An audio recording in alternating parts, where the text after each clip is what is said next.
Here are 5 common homeschool mistakes and how to fix them.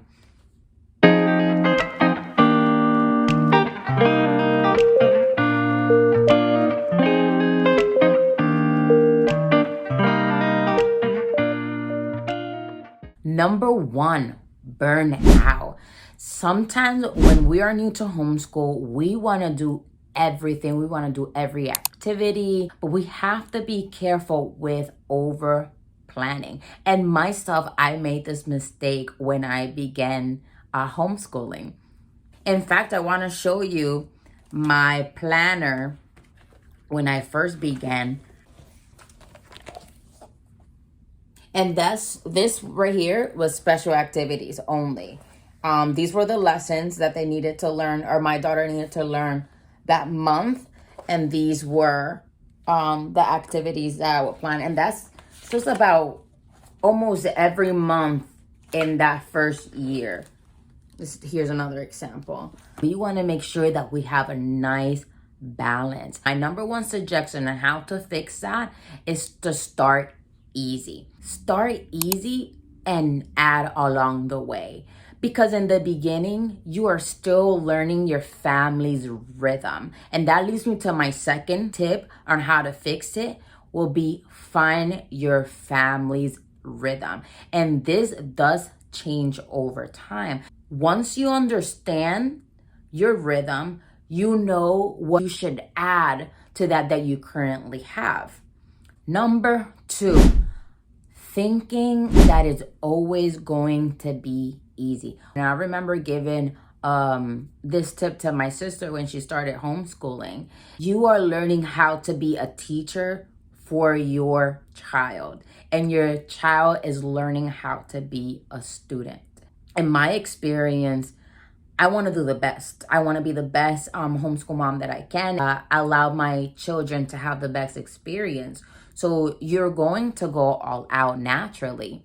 We have a vision, we have a dream of how homeschool looks in our mind, but we don't know how that's going to be in practice. So we do have to be careful thinking that everything's gonna go great. And this is not only when you started, this can be also every time you are introducing a new subject, because it's not only new for you as a teacher, it's new for your student, for your child. How do we fix it? Be ready to adjust your method of teaching. I'll give you an example.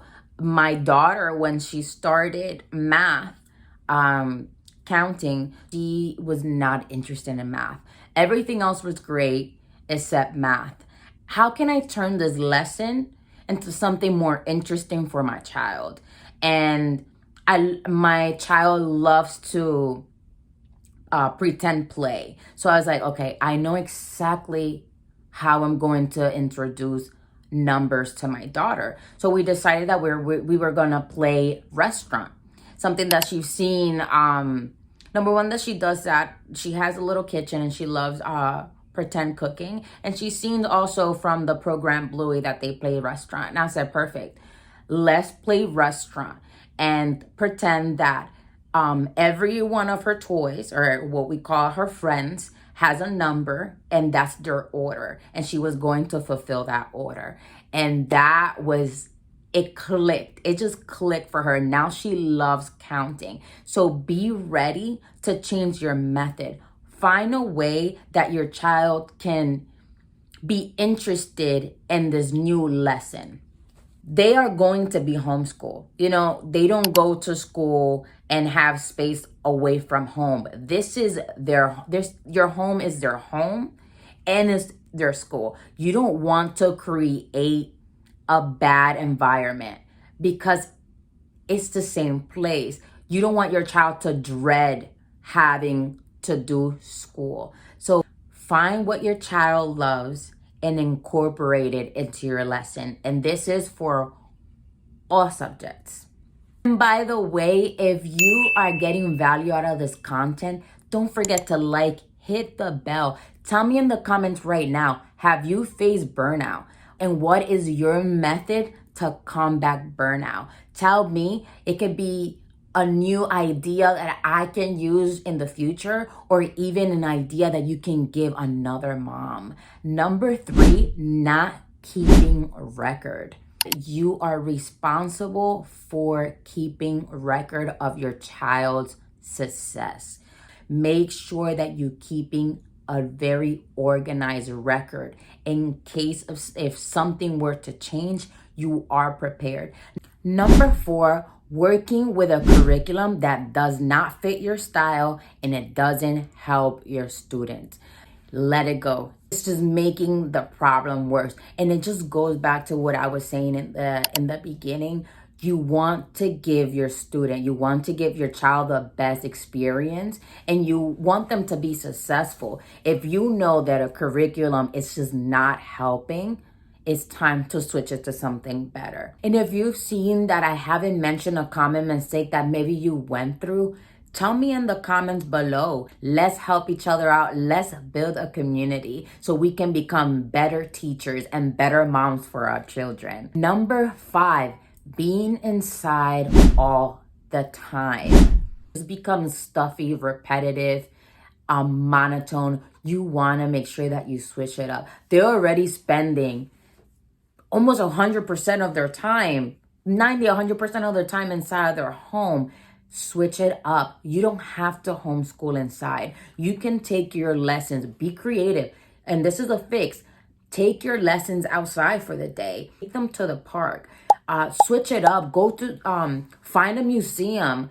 Allow your children to interact with nature. There are so many ways that you can use nature for every subject. Whether that's math, they can be counting with things from nature. They can use sticks for counting, rocks for counting, leaves.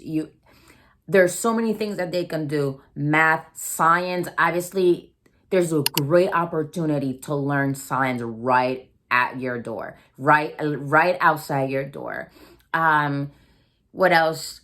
Reading, writing. In every single way, you can incorporate the outdoors into your lesson. And at least I remember when I was young, I was not homeschooled, but one thing I do remember, and me and my sister talk about it all the time, is that our best memories were outside. The time that we spent outside.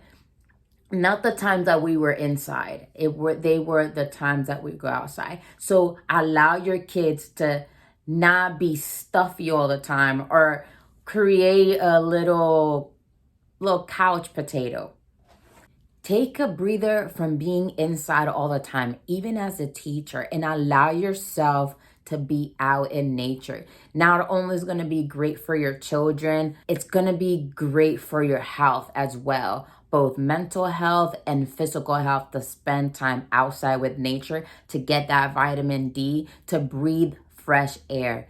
And those were my 5 mistakes that I made as a homeschool mom, and other moms have made as well, and how to fix them. Thank you for being here, and I hope I see you in the next video. Be blessed.